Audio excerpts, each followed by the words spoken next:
Hello everybody, and welcome to Yoobee College's presentation on time-lapse. This is a great skill for budding photographers and for videographers to present action over long periods of time. It's a great skill on learning the basics of photography, exposure, and how to set up great compositions. So let's learn how to do it. Alright, so here we have a Canon 80D set up to take a time-lapse sequence. So I'm going to show you some of the settings that I've used in order to create this sequence, and we're going to learn how to set up a camera for time-lapse. Then we're going to be learning how to edit that resulting footage into a workable video clip. Now I'm going to show you some of the menu things that we have in here. Now we have a shutter speed of 1/800. Now this is a fraction of a second. What this means is that the shutter will open to let in light to the sensor for 1/800th of a second. Now this shutter speed is fast enough that it can freeze motion in place. It will reduce any of the motion blur that we get from our camera. Now this will allow us to get really sharp images, but this can make it look a little more artificial.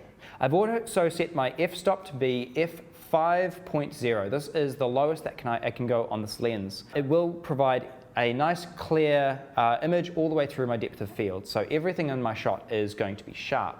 I also have my ISO set to 100. An ISO is the sensitivity of the sensor, and this basically sets how sensitive the camera is to the light that hits it. At this stage it is the lowest sensitivity. This means that I'm not going to get any noise or any grain in the image. So I have these three elements to control my exposure: my shutter speed, my f-stop, and my ISO. With these set, and we can just have a look at the image here. Let me bring up my exposure settings. We can see down the very bottom here, and let's see if I can just get that moving. So the little bar here, you can see it goes from -3 to +3. That allows me to see my exposure. So I can adjust my f-stop in order to get an image that is correctly exposed, which would be placed in the middle of that bar. You can see the little arrow that indicates that exposure. So in this case, I can place it directly in the middle, which would give me an f-stop of 7.1. Previously, I had it set to f-stop of 5, but once you're happy with it, we're now going to go to the settings for time-lapse. So in the menu option, I'm going to go across and we're going to find, I've already selected the interval timer. Now, if you are using a Canon camera, you'll find this, if you're using a Canon 80D, you will find this under option number 4 under camera settings at the very top here. Keep in mind that this option may be disabled depending on the settings of your camera, so check your manual before you do this. The interval timer is currently disabled. If we open it up and select enable, we should see the settings that I've already set up for this camera. So the interval is one shot every 1 minute and 15 seconds. I've decided to do 88 shots so that the recording time for this is going to take about 2 hours, and the resulting sequence is going to be about 3.5 seconds, playing back at 25 frames per second.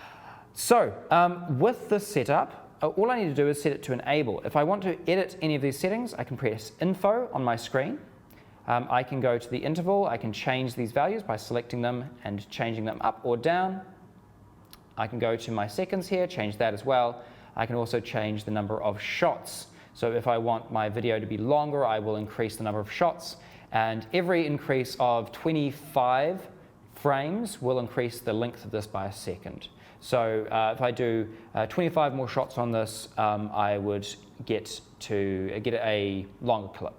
You can also set this to unlimited if you just want to set it running, have it go for as long as it can record to the SD card, and then you can edit it afterwards. So once we have set the number of shots, we're going to hit that, we're going to go down to OK, and we're good to go. I'm going to go back out to our view. So this is now our settings, and when I press the shutter button, and I'm just going to view this, it is now focused. I've turned off autofocus for this. Do not use automatic settings for time-lapse, as depending on the clouds passing by, or the change of any elements in your scene. You could have things go out of focus. You could have the exposure change willy-nilly. You could also have white balance change. Now, white balance isn't something that we've done yet. Let's just quickly resolve that. I'm going to press Q to go into this menu. I'm going to choose my white balance, and I'm going to make sure I set it to daylight, which is the sunlight that is coming through here. Once we've done that, we should be good to go. So at this stage, all I need to do is hit the shutter, wait long enough for this to complete, and then we will go. We will be good to go. So what I'm seeing now is my camera has just fired. I have a preview of the image, and I have a flashing image of timer on my top screen. That is telling me that the timer is now currently running. I'm going to have to wait for those 88 shots to complete, which is going to take about 2 hours. So see you in a bit.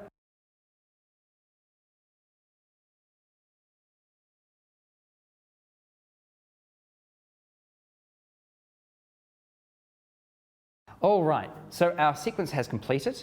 I am going to disable the interval timer inside of our menu, and let's have a look at some of the shots that we got, all right? So we have, this is the start of our sequence, and that's 10 images at a time. So let's see what we've got here. We've got some trains, we've got them moving in and out. Now, considering the long interval, a train can easily enter or leave the station in 1.5 minutes. So if I wanted to actually see the trains in motion, I should have probably set a shorter interval. However, I wanted to get the idea of kind of passage of time, so I'm okay with that movement. What I would recommend is consider what your desired outcome is on this kind of an image before you start shooting.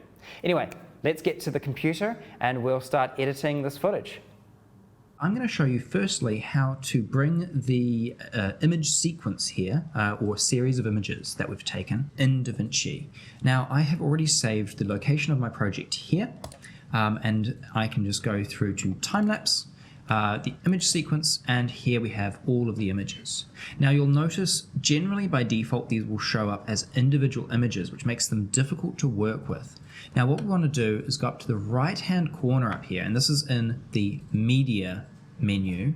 In the media menu we are going up to the top right to frame display mode. We're going to change that then to sequence. So a sequence view will allow any image sequences, any series of images, to turn up as a sequence. But here we can see this is the sequence of our time lapse. So I'm going to click and drag this into my project, and now it is available as a image sequence. If you want to change in the settings, any of this, in the playback speed, we can either do that on the clip here. We can see it's defaulted to 24 frames per second. If we wanted to change that to 30, we can right click on the file over here, go to clip attributes and change the video frame rate to 30. Now we've learned how to do it in DaVinci Resolve, let's do it in Media Encoder. So we can see here we have a folder of images. I'm going to copy this path here, as this is the way to get to these images most quickly. Media Encoder is part of the Adobe Creative Cloud package. So if you already have this package, this is going to be your method of choice. I can just go into here, I can click plus up here to add a source, and then it will open up this browser. This browser will allow me to paste in my path. That will take me directly to my file. Now if I select one of these images, it's going to detect automatically that it is a JPEG file sequence. So we can select the first image and then we go open, and it will detect however many images there are. We can see 8943 to 9030. Let's double check that. 8943 to 9030. That is correct. The other thing is we need to set where we want this video to go to. So I'm going to click on this. I'm going to choose the same folder and I'm going to call it Timelapse Combo 01 or Timelapse Render 01. There we go. I'll call it version 1 because if I want to make any changes, if I do any exposure adjustments, color, anything like that, I can do a version 2. So I'm going to go save on that. I'm also going to check some of the settings. We can go into here, we can see it's H.264. We can see here that's going to match the source. It's going to use a high bitrate, which means it's going to be a larger file, but it's going to be high quality. If I click on this, I will get some of my settings. We can see it is rendering out at 6000 by 4000 in terms of the size of the video. Or we can set the width to be 2048 actually, that's a full 2K image. So there we have the width of the image set, the height is going to be based on the width. You can change the frame rate here, so we can see it's standardized to a frame rate of 29.97. I'm going to set it to go with 30, that's fine. And then I go OK. I'm only changing the resolution and the frame rate here.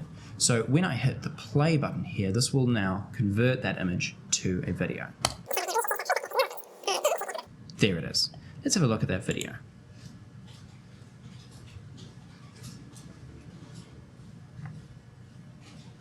That has worked out really, really well.